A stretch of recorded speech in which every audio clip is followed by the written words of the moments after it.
taru napi pesengan dewa. Matur sisip pidang radu Betara, didang mau pesengan kayu sentul. Menangin napi dewa dado sering jagat. Wah didang dado sangin ke manusia taler, lau katuran linggih Betara. Kayun didang dado sangin wangunan manusan Betara. Buka ada haris. Ician pangurip Pasupati. Manatan winten senala di daftar punika dado sange wangunan. Mawinan nika termasuk kayu demung.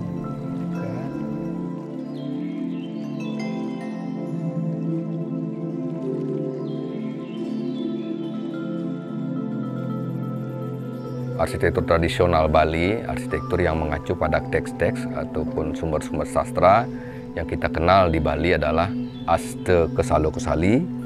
Itu adalah ukuran-ukuran bangunan itu sendiri, sedangkan dari kayu sendiri ada klasifikasinya juga.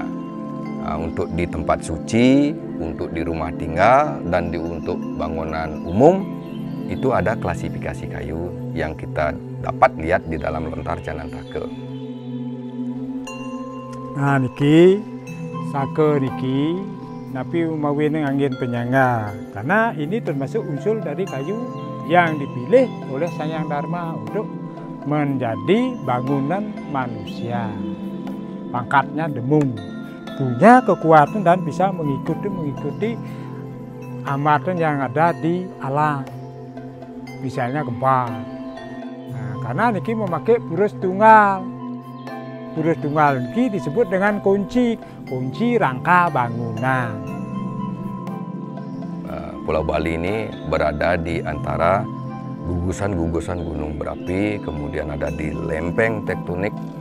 Itu sangat disadari oleh para tetua, para undagi kita, sehingga bisa melahirkan atau mewujudkan bangunan-bangunan yang sangat harmonis dengan kondisi alam di daerah tropis. Di dalam konstruksi dari arsitektur Bali itu sendiri menggunakan pepurusan-pepurusan atau pasak-pasak yang sifatnya sangat elastis, sangat fleksibel. Misalnya terjadi getaran atau gempa, dia masih tetap bergerak dan masih tetap berdiri meskipun posisinya agak bergeser sedikit. Tapi tetap dia berdiri karena konstruksi itu sangat elastis sekali.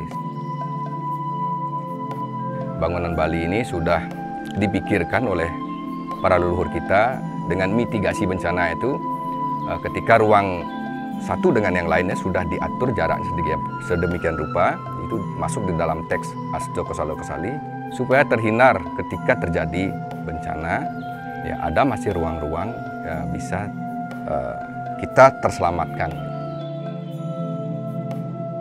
Bangunan-bangunan Bali ini banyak menguntungkan, karena dari kerap Lala ini dalam cerita ini adalah tempat amerta. Kalau alamnya panas, Lala ini sejuk. Kalau alamnya dingin, Lala ini hangat.